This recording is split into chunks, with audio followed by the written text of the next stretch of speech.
A virtuous man cannot be brought down. Or, for that matter, a created man. The gloomy interrogation chamber where Dwight, the General, Manfredi was thrown at the conclusion of Season 2 serves as the setting for Tulsa King's Season 3 premiere, which goes live tonight. It doesn't take Manfredi long to leave, put on a suit, and resume his work, even though it's not the finest news Dwight has ever received. We soon learn who stole him and why. Furthermore, what precisely is the issue at hand this season?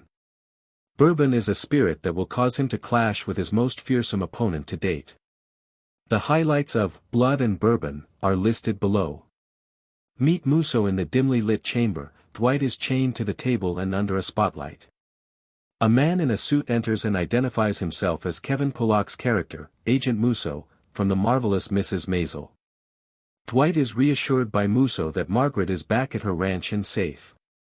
Then they start talking. Musso's informant was Richard "Ripple" McCleavy, who Dwight had shot while he was handcuffed to a radiator and burning alive.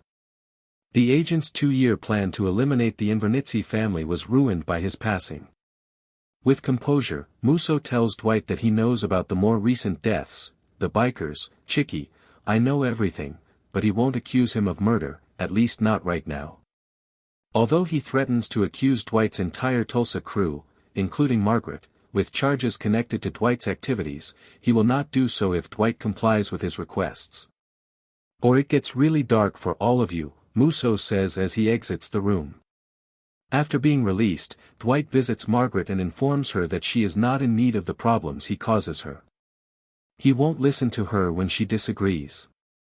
"You're too good a person," he adds, ending their relationship, "I believe," and turning to leave. Silent Ray appears in the photo soon after. Dwight receives a call from Quiet Ray, who invites him to New York. Dwight then travels north to Manhattan's Little Italy to attend the San Gennaro Festival with Joanne and the grandchildren. Bigfoot and Goody wait outside. Time is not wasted by the older man, who is obviously in a position of authority within the New York mob. He declares, "I want to give you what you were promised, your own territory, your own family." Dwight graciously declines, stating that he is content in Tulsa. Naturally, Quiet Ray is merely requesting that Dwight share his fortune rather than making a substantial offer. Dwight rejects that as well, which infuriates Ray. Following the meeting, Goody suggests that Dwight could consider retiring Ray. "Provided?" "Not happening," answers the general. The Dunmeyers and CLEO, a woman named Cleo Montague, Bella Heathcote, the man in the high castle, appears at Mitch's auto dealership back in Tulsa.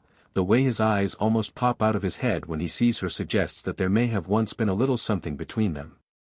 Jeremiah Dunn. Bodie's revenge. Joanna assigns Bodie the responsibility of collecting a payment from the Kansas City crew, which upsets him. Despite this, Joanna doesn't seem to care and tells him to take Tyson and Grace and consider it team building. Grace inquires about Bodie's well-being after discovering him stuffing a backpack with cash. "Great," he sneers. "Just giving the man who killed Jimmy some cash. Why would I not be alright?" A few miles before the meeting place, Bodie's lime green electric car runs out of charge, ruining the road trip.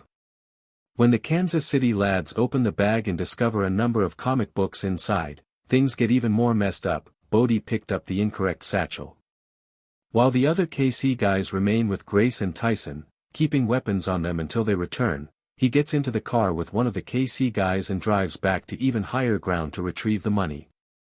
Bodie accuses the KC guy of killing "my best friend" at the business and pulls a gun on him. After giving him a pistol whip, he has the man express gratitude for saving his life. "Get the F.K. and grab your money." "Out," says Bodie. The man does. Because evening, Bevilacqua phones Dwight, furious because Bodie scared one of his men, but Manfredi doesn't seem to mind because Bodie told him what had happened, and "I'm backing his play," Dwight replies. The soft sale to remind Theodore, Cleo's father, that he is not required to sell to Dunmeyer. Dwight pays him another visit. "My friend is someone else's friend when we partner. My enemy is their enemy," Dwight vows.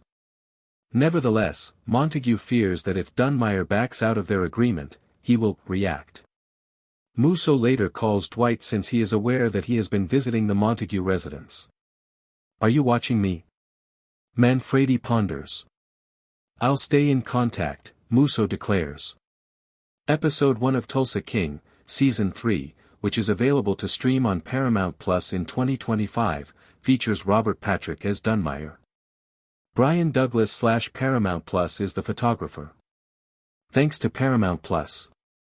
Up in Flames Cole informs Jeremiah, Robert Patrick, 1923, that there is an issue with the Montague agreement when we eventually meet him. That evening, Jeremiah goes to see Theodore Montague. You coerced my families and my hand. Montague informs him, you've been pushing it for a while, and that he received a better offer from someone who respects what we've built here. I give my blessings on the new, Dunmire says. Attempt. Although Jeremiah is unconcerned, Cole and his men enter the house after he leaves, severely beat Theodore, and then burn the place down. It's your time now.